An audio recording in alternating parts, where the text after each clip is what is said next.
So, in the landscape of Mother's Wheel of the Year, Wind Mother is just ahead of us.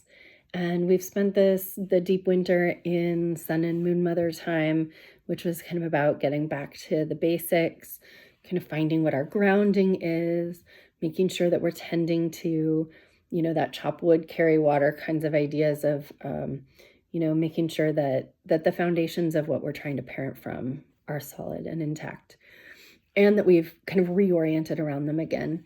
And Wind Mother invites us to start thinking about how, and less about the practical nature of how, but more like dreaming about what's possible. So, what are the questions we're asking ourselves as we get into Wind Mother time?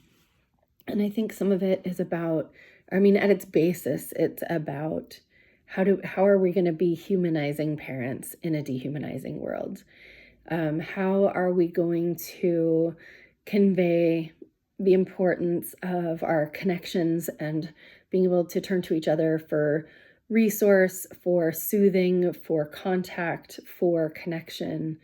How are we going to teach our children how to tend to their hearts in these times when we live in a world where increasingly what is necessary to be a human is getting harder and harder to come by?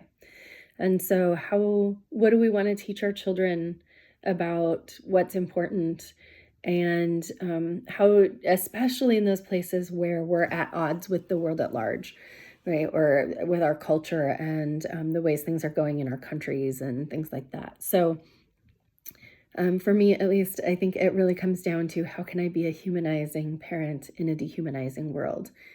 And one of the fundamental pieces that comes out of Sun and Moon Mother time is a foundation. I need something to hold me in a humanizing way in order to be able to consistently turn back to my own desires to be humanizing to the people around me. And so that means that in these last moments of Sun and Moon Mother time, excuse me, I'm really considering, what keeps me feeling like a human being? What lets me know that my human emotions and fears and feelings are valid?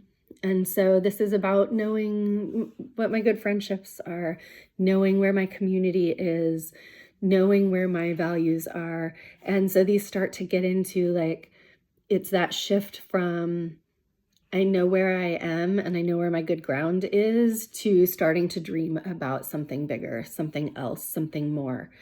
And if we don't have our foundations around us, it's very hard to believe in any of our dreams or take action on any of our dreams. And so this is this opportunity in these waning weeks of Sun and Moon Mother time is how can I really anchor into the things that I believe in and the things that I think are important, so that as I'm starting to dream, I'm pulling my dreams from those places of what I really want to see in the world, what I really believe will benefit all human beings and all beings everywhere.